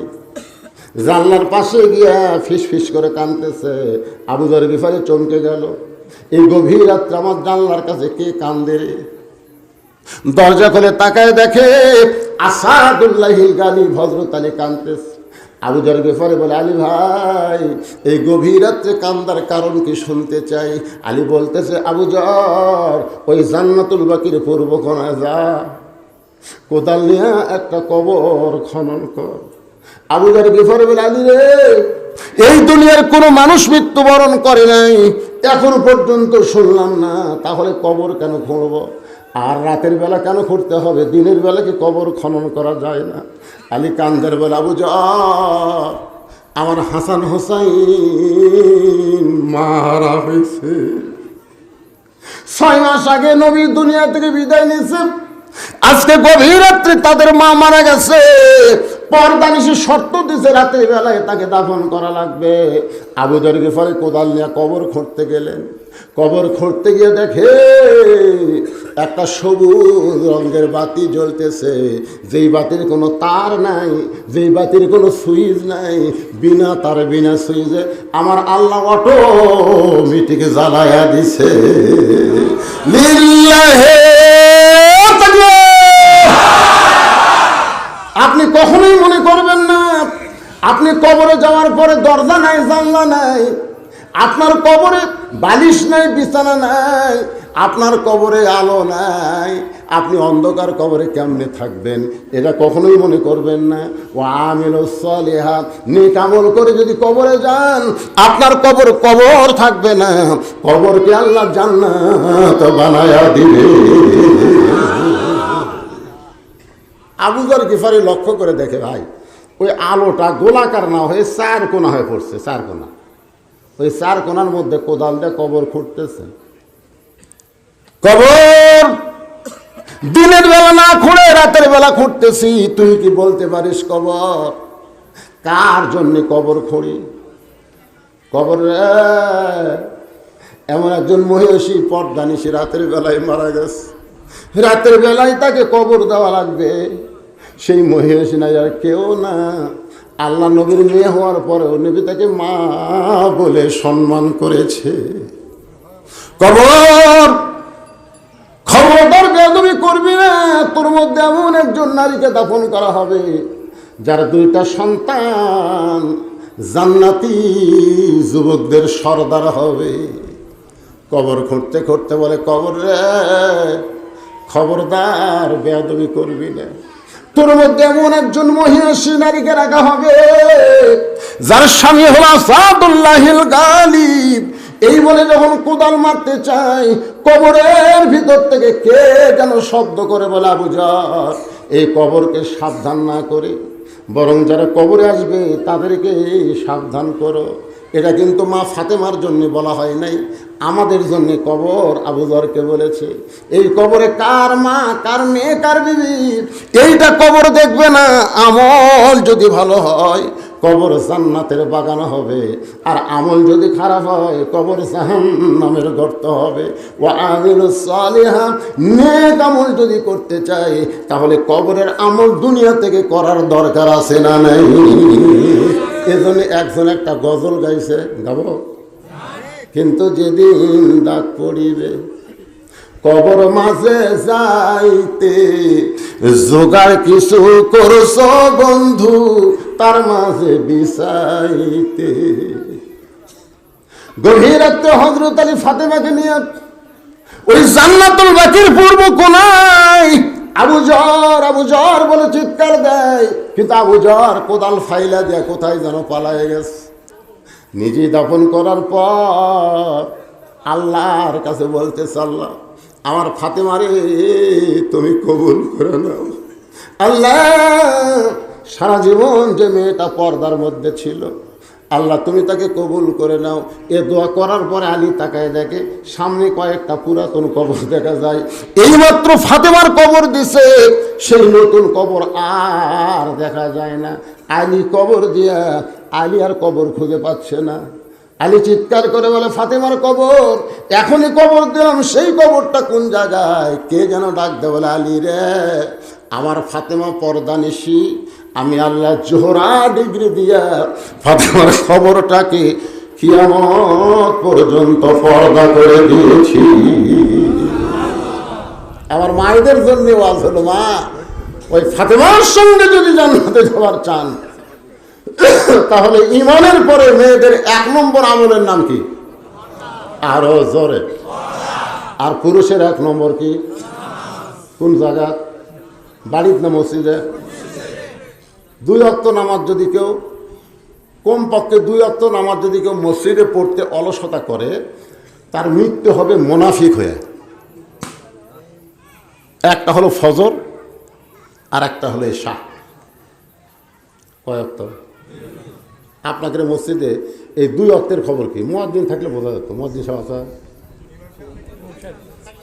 আপনি কি 5 ওয়াক্তই পড়ান?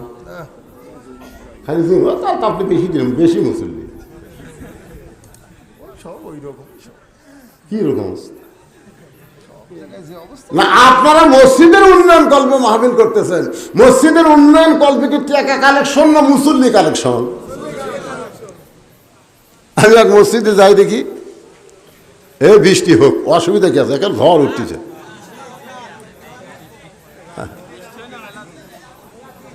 আজকে 15 দিন হলো, আজ থেকে 15 দিন হলো প্রত্যেক মাহফিলে শেষে দোয়া করে। গতকাল বাগায় মাহফিল ছিল, ওখানে দোয়া করতে কয় হুজুর আমাকে 3 দিন পর আর একটা আপনার আছে, সেটা দোয়া করেন 3 দিন পর যখন বৃষ্টি হয়। আমি আরে পাগলা, প্রত্যেকটা মানুষ বৃষ্টি চাচ্ছে, এই মাহফিলের জন্য বৃষ্টি আটকে থা দেবি অন্ত। কিন্তু আমরা বৈশাখী মেঘের কাছে, একটা রফিকুল আলম একটা গান গাছে, বৈশাখী মেঘের কাছে জল সে তুমি কাঁদবে, কারণ বৈশাখী খালি বৃষ্টি হয় না, ভাঙ্গা চুরা দেয়, ঠিক কি না? আমরা আল্লাহকে বলবো আল্লাহ রহমতের বৃষ্টি দাও, তাপ দাহ কমে দাও, জোরে ঠিক কিনা? কৃষকের আবাদগুলো সব যেন বাড়িতে রহমত বরকতে আল্লাহ নিয়ে আসার তৌফিক দেয়, জোরে বলে আমিন। এখন সূরা আসরের কমপক্ষে 2টা বিষয় আমি কিছু আলোচনা করলাম, একটা হলো ঈমান, একটা হলো আমিলুস সালিহাত।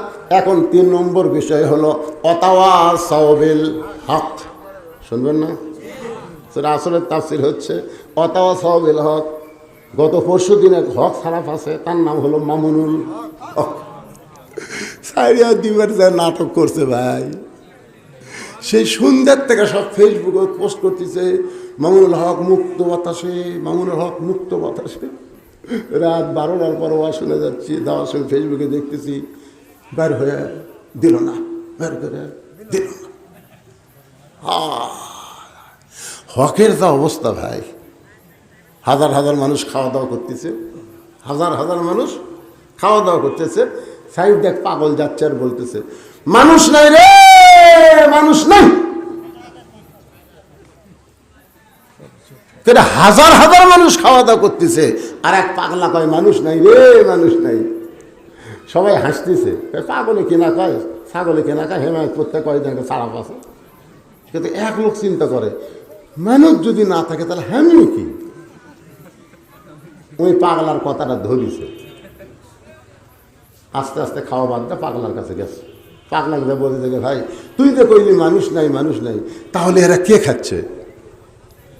তুই যে বললি মানুষ নাই রে, মানুষ নাই, তাহলে এরা খাচ্ছে কে? বলে দেখবার চাস না শুনবার চাস? তুই কয় ভাই রে সারা জীবন তো শুনে আসলাম রে, আজকে একটু দেখবার চাই। তো তাহলে দেখবার চাইলে সাইডে তো সাইডে নিয়ে যায়, একদম বাম হাত আলোক করছে, এখন তাকায় দেয়, তাকায় দেখে 15-20 জন মানুষ, বাদ বাকি সব শিয়াল পুঁততে। এই হাজার হাজার মানুষের মধ্যে 15-20 জন মানুষ, বাদ বাকি সব শিয়াল। ভাই কি দেখলাম? চুপ। কলিকালের জামানা, হক বলতে মানা, আসল কথা বললে তোমায় জেলে দিবে রে, আসল কথা বললে তোমায় মারবে রে। যা দেখছিস দেখছিস বলিস না, মানবরূপী সবাই শয়তান, কিন্তু মানবীয় স্বভাব মাত্র 15 জন। ওই 15 জন খাবার পাইয়া বিসমিল্লাহ বলে শুরু করেছে, আল্লাহুম্মা বারিক লানা ফিমা রাযাকতানা। মানুষ খাওয়াতে পারে না, খাওয়ায় আল্লাহ। এই বিশ্বাস যারা করে ওই 15-20 জন, আর বাদ বাকি যারা খায় এরা মানবরূপী জানোয়ার। আজকে আপনারা বলেন আমাদের বাংলাদেশে মানুষ বেশি না জানোয়ার বেশি? আপনারা বলেন তো, দাঁড়ায় যারা পেশাব করে এটা মানুষের চরিত্রে কি? কথা বল না কেন? একটু মনোযোগ দিয়ে শুনবেন, হক কথা যখন বলবেন, আমার আল্লাহর একটা বিধানের আয়াতেরকে সামনে নিয়ে বলতেছি ভাইজান। ঘটনা ঘটেছে 5 বিবি, জোরেগান কোথায়? আমি মোবাইল করে বললাম 5 বিবির মুয়াজ্জিন, বুঝলেন? আমাকে বলতে হুজুর হক কথা, এই হকের ওয়াজ শুরু হয়ে গেছে। কেমন আছেন? আপনার যেমন বললেন হুজুর আপনি কেমন আছেন? আমি বললাম আলহামদুলিল্লাহ। আমি বললাম মুয়াজ্জিন সাহেব আপনি কেমন আছেন? কয় নাউজুবিল্লাহ। আমি চমকে উঠলাম, মুয়াজ্জিন সাহেব নাউজুবিল্লাহ কেন? বলে হুজুর নাউজুবিল্লাহ বলার কারণ হলো আজান হচ্ছে, আকামত হচ্ছে, কিন্তু ইমাম নাই। কি খেয়াল করছেন? আজান হচ্ছে, আকামত হচ্ছে, কে নাই? ইমাম নাই। তা আমি কইলাম ইমাম নাই কেন? মুয়াজ্জিন বলতেছে আজ কয়েকদিন হলে ইমামকে পুলিশ খুঁজতেছে, এই জন্য ইমাম পুলিশের ভয়ে গা ঢাকা দিছে। আমি বললাম মুয়াজ্জিন তোমাদের গ্রামে ইমাম কি সবচাইতে খারাপ? মুয়াজ্জিন বলে হুজুর আমাদের 7 পাড়ার মধ্যে ইমামের চাইতে ভালো কোনো মানুষ নেই। তাই বললাম তাহলে সেই ইমামকে পুলিশ খোঁজে কেন? তো মুয়াজ্জিন বলতেছে আমি তো জানি না। আমি বললাম বেটা তুমি আকামত দাও, মুয়াজ্জিন মেহরার মধ্যে যায়, আর মুয়াজ্জিনকে পুলিশ খোঁজে তুমি জানো না? তখন তো বলো। মুয়াজ্জিন 2 দিন পরে আমাকে মোবাইল করে বলতেছে হুজুর ইমামের মারাত্মক দোষ আছে। আমি চমকে উঠলাম, একেবারে ইমামের মারাত্মক দোষ আছে, সেই দোষটা কি? মুয়াজ্জিন বলতে হুজুর ইমাম বিশ্বাস করে অতাওয়াসাবিল হক, হক কথাটা ভালো করে শুনবেন। ইমাম বিশ্বাস করে মসজিদ আল্লাহর, গোটা বাংলাদেশও আল্লাহ। আপনার বলেন তো ইমামের বিশ্বাস ভুল না ঠিক? মসজিদ কার? বাংলাদেশ। ইমাম বিশ্বাস করে শুধু মসজিদ আল্লাহর করলে হবে না, গোটা বাংলাদেশ আল্লাহর করতে গেলে এই মসজিদের আইন বাংলাদেশে চালু করতে হবে, আল্লাহর কোরআন অনুযায়ী চলা লাগবে। ইমাম গোপনে গোপনে কোরআনের দল করে, ইমাম গোপনে গোপনে ইসলামে আন্দোলন করে। এই খবর কে যেন থানায় দিছে, তখন থেকে পুলিশ ইমামকে খুঁজতেছে। সুবহানাল্লাহ, এটা সুবহানাল্লাহ। وَلَنَبْلُوَنَّكُمْ بِشَيْءٍ مِّنَ الْخَوْفِ وَالْجُوعِ وَنَقْصٍ مِّنَ الْأَمْوَالِ وَالْأَنفُسِ وَالثَّمَرَاتِ وَبَشِّرِ الصَّابِرِينَ। 4 নম্বর বিষয় হলো ওয়াতাওয়াসাউ বিস-সবর। ভাইজান তড়ি ঘড়ি করে কথাগুলো শেষ করতেছে, একটু মনোযোগ দেন। আপনার বলেন তো যে মেয়ে বিয়ে হওয়ার পরে কোনোদিন বাচ্চা হয় নাই, ওই মেয়ে কি প্রসব বেদনা জানে? যেরকম জানে, পেটে বাচ্চা আইছে, সবাইকে বলে আমি মা হব, কিন্তু মা হওয়ার যে কি ঠেলা রে তুই তো জানিস না। যখন বাচ্চা হবে 5-7 দিন আগে থেকে বেদনা শুরু হয়। আমার বউকে কইছিলাম যে মেয়েদের যখন প্রসব বেদনা শুরু হয়, এই বেদনাটা কোন জায়গা শুরু হয়? আমার ধারণা হলো বাচ্চা নিজ দিয়ে বের হবি, নিচেই বেদনা হবে, আমার ধারণা। কিন্তু তার বউ কয় না গো, এই কলজা কামড়া ধরে, এমন ব্যথা শুরু হয়ে যায়, মা চিল্লাই বলে মরে যাবো, বিষ খাবো, গলার দড়ি দিব, এই জীবন আর আমি রাখবো না, এত কষ্ট সহ্য করতে পারবো না। সঙ্গে সঙ্গে দাদি নানি দৌড়ে এসে ওরে ধাক্কায় ধাক্কায় ঘরের মধ্যে নিয়ে যায়, বিছনায় শোয়ায়, ঠান্ডা পানির মধ্যে নরম কাপড় চুবড়ায়, কপালে দিয়ে বলে ধৈর্য ধর, তোর পায়ের তলে সন্তানের জান্নাত।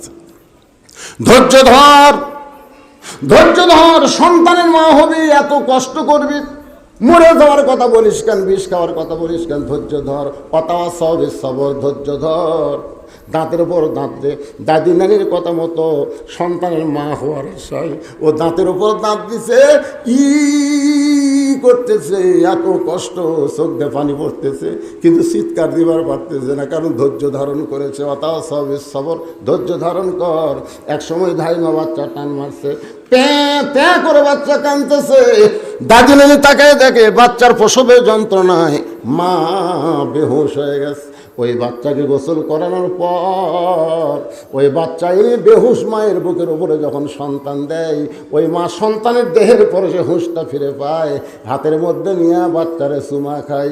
দাদি নানি তিরস্কার করে বলে লাত্তি মার, এর ফাইলা দে, এর গলার টিপি মাইরে মার, মার, এরই জন্য তুই গলার দড়ি দিবার চাইছিলি, এর জন্য তুই বিষ খাবার চাইছিলি, এরই জন্য তোর এত কষ্ট হলো, এর তুই বুকে আদর করিস কেন? মা তখন মুচকি মুচকি হাসের বলে দাদি, এত সুন্দর একটা সন্তান বুকের ওপর পাওয়ার সাথে সাথে আমার প্রসবের সব ব্যথা আমি ভুলে গিয়েছি। আজকে বাংলাদেশে যারা রিমান্ডে গেল, ফাঁসিতে গেল, জেলে বন্দি হলো, নানা রকম কষ্ট হলো, খুন হলো, গুম হলো, রক্ত দিল, প্রসব বেদনার মতন কষ্ট শুরু হয়ে গেছে ভাই। মনে করেন না যে মরে যাব, গলায় দড়ি দেবো, বিষ খাবো, ইসলামে আন্দোলন ত্যাগ করবো না রে না। এই কষ্টের মধ্যে দাঁতের উপর দাঁত দিয়ে যারা ধৈর্য ধারণ করবে, মা যেমন কষ্টের পরে তার সন্তান বুকে পায়, এই বাংলার জমিনে শুধু কোরআনের ওয়াজ না, আল্লাহর কোরআন দিয়ে একদিন বাংলাদেশ চলবে। যারা রক্ত দিয়েছে, যারা জীবন দিয়েছে, যাদেরকে ফাঁসি দেওয়া হয়েছে, তাদের আত্মা তখন জান্নাতের শান্তি পাবে। ধৈর্য ধরার দরকার আছে না নাই? হ্যাঁ, এই জন্যে আজকে সূরা আসরটা দীর্ঘ সময় ধরে আপনাদের সামনে আলোচনা করলাম। আল্লাহ বক্তা শ্রোতা সবাইকে আমল করার তৌফিক দান করুক, সকলে বলে আমিন। একজন উঠবেন না, আমি একটা মাজলুম মুসাফির, আপনাদের নিয়ে দোয়া করবো। সকলে ইস্তেগফার, আস্তাগফিরুল্লাহ রব্বি মিন কুল্লি জামবি ওয়া তুবু ইলাইহি। আল্লাহুম্মা সাল্লি আলা মুহাম্মদ, আল্লাহুম্মা বারিক আলা মুহাম্মদ, আল্লাহুম্মা আমিন। আল্লাহুম্মা আনতাস সালাম ওয়া মিনকাস সালাম, তাবারাকতা ইয়া যাল জালালি ওয়াল ইকরাম। আচ্ছা, আয় আল্লাহ, তোমার বান্দারা কষ্ট করে মেহনত করে কাল বৈশাখ মাসে আল্লাহ মাহফিল করার বিশাল একটা দায়িত্ব নিয়েছে, বিশাল আঞ্জাম করে আজকের এই মাহফিল করেছে। আল্লাহ মেহেরবানি করে তোমার মসজিদকে লক্ষ্য করে এই জান্নাতের বাগান যারা সাজাইল, তাদের সকলকেই জান্নাতি মানুষ হিসাবে কবুল করে না।